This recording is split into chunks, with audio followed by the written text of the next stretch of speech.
Hola, muy buenas tardes. Hoy tengo el gusto y el placer de poder compartir con ustedes un tema que es bien interesante en la sociedad actual. Es cómo, primeramente, comprender y manejar bien las emociones. Empezaré mencionándoles que el cuerpo es una constante de cambio. Es decir, toda la materia que observamos es inmersa en una constante transformación. También observamos cómo las emociones son una constante de movimiento. Lo mismo acontece con el llamado pensamiento. Es una constante de actividad cerebral y algo aún más sutil, la conexión con el éter es una constante de fluir de la energía que denominamos vital, prana o universal. Todos estos aspectos mencionados, materia, emociones, pensamiento e inclusive el éter, nada de eso somos. Interactuamos en ello, pero interactuamos en ello cuando experimentamos la vida identificados con maya ilusión. Hay que definir muy bien este matiz. Experimentar la vida no es conexión coherente, consciente con vivir la vida.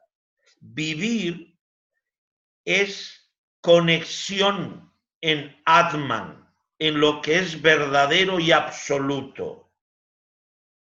Experimentar es identificarse en esta constante de transformación, de cambio, etc. Cuando hacemos vichara, observamos y vivimos algo bien interesante. Sentimos cómo corren, cómo se mueven las emociones. Y es desde el interior del corazón que vamos a ir optimizando un equilibrio, una armonía en ese, vamos a denominar, fluir de las emociones. Pero les voy a contar unas historias, porque a veces estas reflexiones ayudan muchísimo a comprender cuán erróneamente estamos identificados, que a veces ni existe. Y les voy a poner estas historias para que de alguna manera me acompañen en esta reflexión. Si un hombre, por ejemplo, en Venecia, en un día un poco nublado, con las góndolas, va, bueno, pues por los espacios entre las diferentes calles y con su góndola choca contra otra, si la otra está vacía, no hay nadie, pues no pasa nada. Pero como la niebla no permite ver, hacemos la deducción de que en la otra góndola hay alguien y ha cometido un error. Y entonces aflora toda nuestra actitud emocional negativa, de rabia, inclusive podemos llegar a la cólera o maldecir al otro que suponemos que está en la góndola. Pero si no hay nadie, porque, bueno, ya hemos hecho el golpe, ya la proximidad es muy cercana y vemos que no hay nadie en la otra góndola, no nos alteramos, no nos enfadamos, etcétera, etcétera. Un gran sabio chino, Chuanzu, dijo: si puedes vaciar el bote con el que cruzas el río de la vida, el río de la existencia, no habrá nadie que se te oponga ni nadie que te pueda alterar. Pero es vital fluir sin apegos mentales condicionados, apegos emocionales condicionados y apegos altamente limitados físicos. Por eso, esta es una buena historia para ver o empezar a comprender que la emotividad no siempre va en función del hecho, va más en función de nuestra actitud, que llamaríamos en este caso no equilibrada.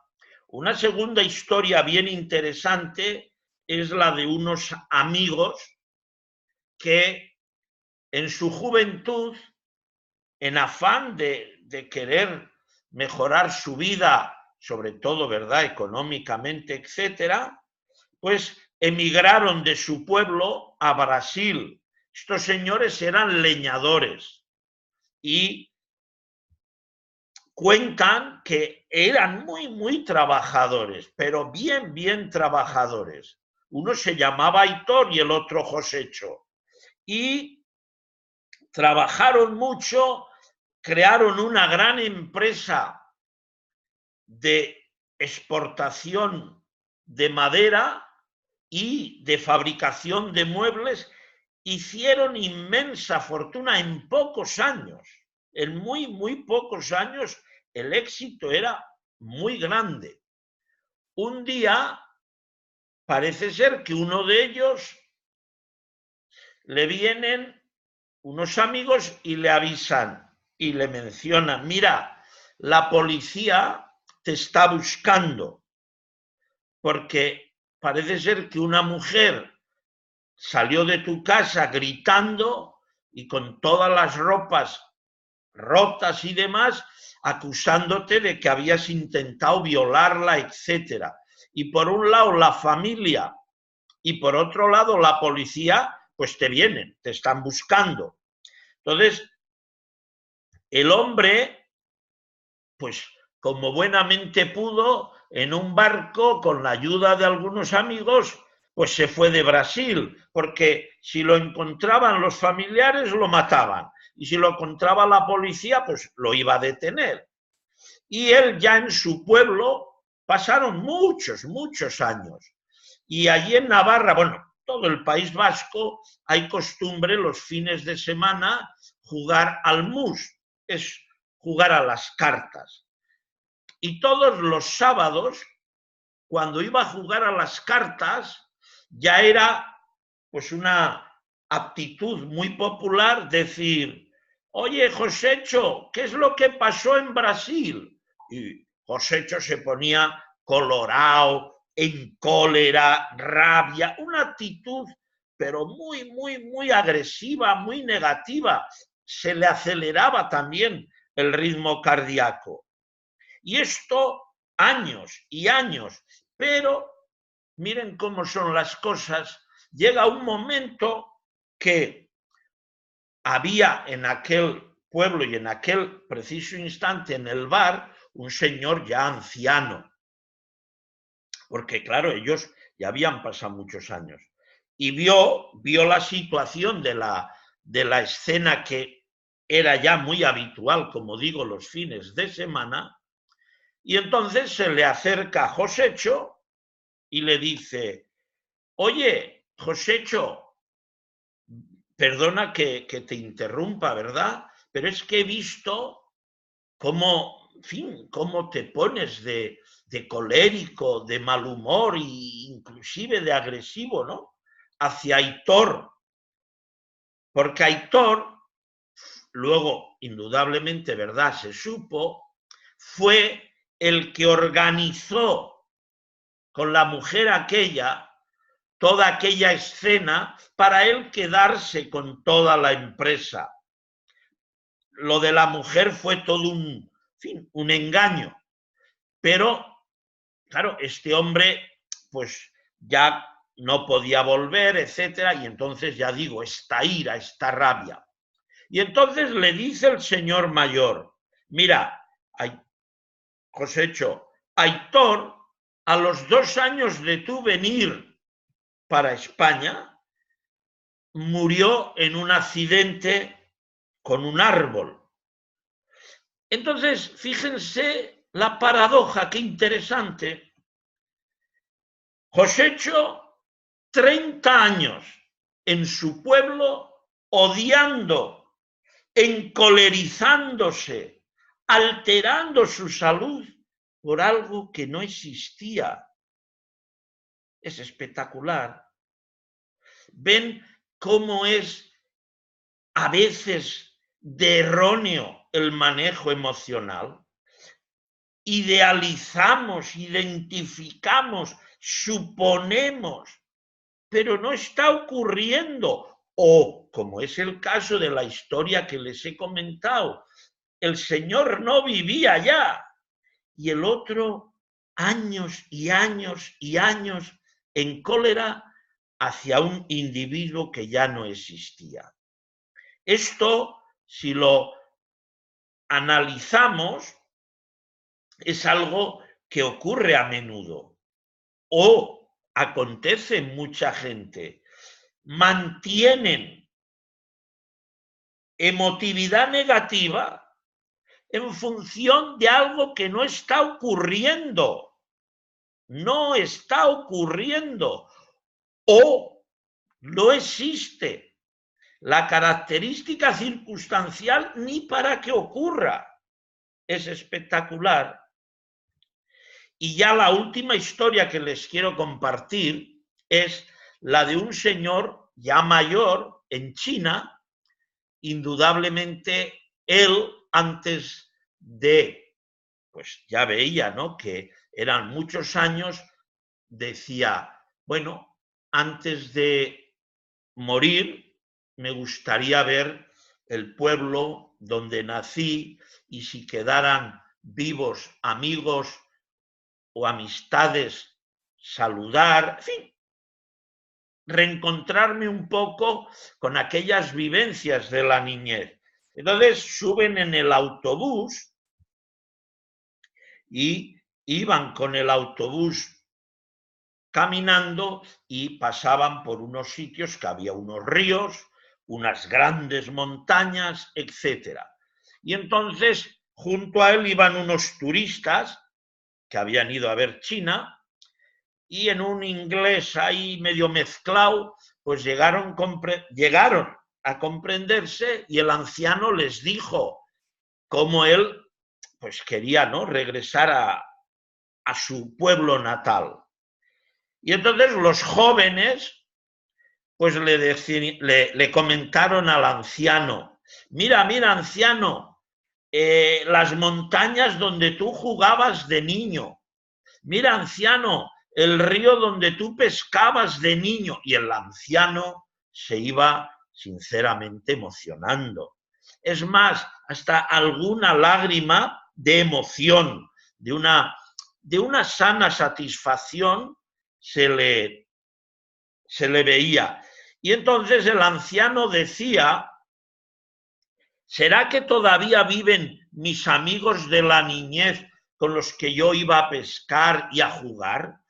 Y pues se emocionaba aún más. Entonces, los jóvenes turistas le dicen, el autobús hizo una parada para, bueno, pues quien quisiera ir a beber algo, a comer algo, etcétera. Y entonces los turistas le dicen, así un poco en plan burlón, mira, anciano, todavía para llegar a tu pueblo faltan unas 5 horas.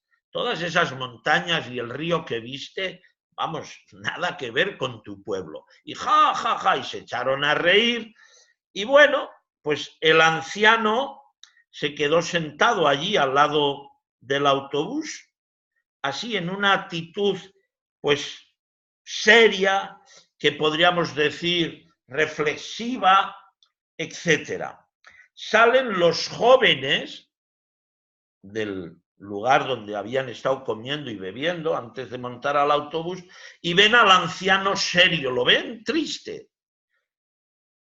Y se preguntan, oye, ¿no le habremos ofendido mucho al Señor? Fijaros que ya es muy mayor. ¿No será mejor pedirle disculpas? Porque, hombre, no es conveniente que este señor pues esté con este disgusto. Y entonces, muy educadamente, los jóvenes se acercan al anciano y le piden disculpas. Y entonces el anciano, miren cómo responde, mi silencio, mi actitud no tiene nada que ver con lo que me habéis comentado en el autobús. Nada que ver, eso lo olvidé, vamos, al segundo. Ahora, llevo un tiempo reflexionando cómo es posible que emociones verdaderas provengan de hechos que no son reales. Vean la paradoja. A él le estaban comentando unos hechos, ¿verdad? No reales. Mira, el río de tu pueblo, las montañas de tu pueblo. Todo eso no era verdadero. Pero él creaba un estado emocional en función de algo no verdadero. Entonces, ¿qué ocurre? Que si autoanalizamos bien, ¿cuánta emotividad manejamos que no se sustenta en hechos verdaderos? Analicen bien eso. Muchísima emotividad no tiene validez, no tiene conexión coherente con lo que más o menos expresamos, sentimos, etcétera. Miren, hay un tema muy interesante. Esclavitud equivale a lo que hoy conocemos trabajo para existir, porque hoy muchísima gente no trabaja en amor, en conexión con lo que está haciendo. No, hemos estructurado una dinámica de trabajo muy frustrante, muy limitante, y cuando la existencia se prolonga y ese trabajo no lleno de amor, no lleno de armonía, te acompaña, siempre, sí o sí, vamos a experimentar sufrimiento. Sin embargo, cuando la opción de vivir se fundamenta en libertad, en comunión consciente con lo que se vive, eso conecta el fluir de la vida. La vida es una, llamemos, mecánica que lleva una impronta de dar. Todo el universo permanentemente nos está dando. Ahora, ¿a qué estás conectado? Ya es otra cuestión. Por eso, años de vida consciente, es decir, experimentar una actividad en la cual ames lo que haces y al dar el fruto de ese amor, el fruto de esa actividad, vas a sentir paz, felicidad, muy contrario o muy distinto al sufrimiento, frustración, bloqueo, depresión, etc. Por eso afirmamos, vivimos en un paraíso que a su vez nos da infinitas posibilidades. Ahora, ¿qué suele ocurrirnos? Pues vean, cuando la existencia, que no es vivir consciente, esto vayan autoindagándolo bien, cuando la existencia se fundamenta en la identificación apego con maya ilusión, de alguna manera, ahí vamos a limitar, vamos a bloquear muchas posibilidades. Y un factor bien a tener en cuenta, que nos cuesta mucho liberarnos del apego a lo que hoy denominamos relaciones tóxicas. Es decir, si no nos liberamos del apego tóxico en cuanto a relaciones, no vamos a posibilitar que aflore, que el universo haga que interactuemos con lo que llamamos seres sádvicos, es decir, seres llenos de pureza, de amor, de comprensión. Por eso es bien importante desapego consciente y amor coherente. Y entonces vivir es maravilloso, es hermoso, es el más grande de los milagros. ¿Y cómo se nos va escapando por apegos, por identificaciones erróneas?